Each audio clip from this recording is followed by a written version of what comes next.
ჭიათურა, ზესტაფონი, კაზრეთი, რუსთავი და ასე შემდეგ. იქ დასაქმებული ადამიანები რატომ უნდა იყოს ასეთ მდგომარეობაში, რომლებიც უსარმაზარ ბუნებრივ რესურსს ფლობენ, უსარმაზარ ინდუსტრიულ საწარმოებს ფლობენ, მაგრამ მონურ მდგომარეობაში ყავს ეგრეთ წოდებულ ინვესტორებს. და ეს არის მიზეზი იმისა, რაც ჭირს ჭიათურას დღეს. ამიტომ ჩვენი მოთხოვნა სახელმწიფო პრობლემები მოგვარდეს, დარიგდეს დაკავებული 3 თვის ხელფასი, მაგრამ პარალელურ რეჟიმში უნდა მოგვარდეს საბანკო პრობლემები, რომლებიც გაჩერების პერიოდში ჭიათურელ დასაქმებულებს შეექმნათ. ბევრს იპოთეკური სესხები აქვს აღებული და პირდაპირ ითვალისწინებს. საფრთხის წინაშეა ჭიათურელების უძრავი ქონება, სახლები და ასე შემდეგ. ასევე სადაზღვეო პროგრამა, რომელიც დასაქმებულებს ჰქონდათ. მე მიმაჩნია, რომ ჭიათურაში ყველა მოქალაქეს უნდა ჰქონდეს კომპანიისგან სადაზღვეო მომსახურება, რადგან მარტო ჰაერია 32 ჯერ დაბინძურებული დაშვებულ ნორმაზე. 32 ჯერ მეტი მავნე მძიმე მეტალები იმყოფება ჰაერში და ამას სუნთქავს ჩვენი შვილები, ჩვენი მომავალი თაობა, მშობლები, უშუალოდ ჩვენ. ამიტომ სრულიად ჭიათურას უნდა ჰქონდეს, უნდა იყოს დაზღვეული, უნდა იყოს უფასო კვლევები მათზე. გითხოვთ საბანკო პრობლემებთან ერთად, სახელმწიფო დავალიანებებთან ერთად, აუცილებლად სადაზღვეო პრობლემებიც მოუგვარდეს ჭიათურას. ასევე დიდი ალბათობაა კომპანიის ხელმძღვანელები აჟღერებენ.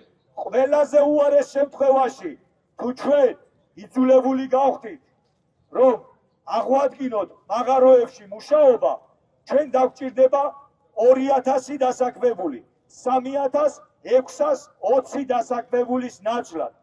ამიტომ პირდაპირ გვეუბნება, რომ 1620 ადამიანი და მათ უკან მათი ოჯახები უნდა დატოვოს შემოსავლის გარეშე, უნდა გაწიროს შიმშილისთვის.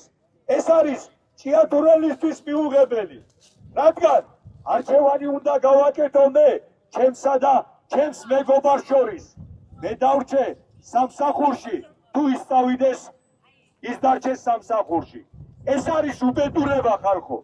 ამიტომ აუცილებელია ეს პრობლემაც მოგვარდეს მთავრობასთან ერთად დიალოგის რეჟიმში. სკოლაში სადაც არ არის კვება, სადაც ბავშვები მშიერები არიან, ეს ეხება სრულიად საქართველოს სოციალურ ფენას და სამწუხაროდ საქართველოში ასეთი ფენა ძალიან დიდია.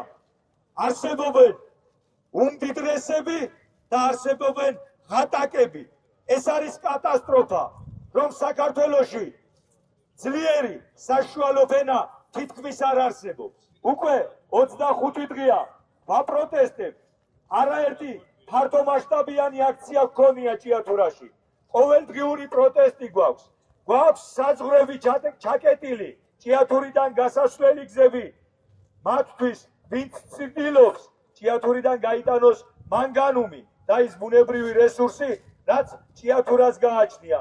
მიგვაჩნია, რომ თუ კომპანია ესე უპასუხისმგებლოდ ვექცევა, ჩვენ გვაქვს სრული უფლება არ გავატაროთ ჩვენი სიმდიდრე. სრულად შეუწყვიტოთ მათ ლიცენზია, მოპოვება, გატანა და ასე შემდეგ. ამით მივანიჭოთ ჭიათურას მეტი უფლება. ამით მივაყენოთ ზიანი კომპანიას და ამით დავანახოთ ჩვენი ძალა მთავრობას კიდევ ერთხელ. და მოვთხოვოთ ყურადღება მიაქციოთ, როგორც ჭიათურას დღეს ყველაზე მეტად რომ უჭირს, ასევე სრულიად საქართველოს.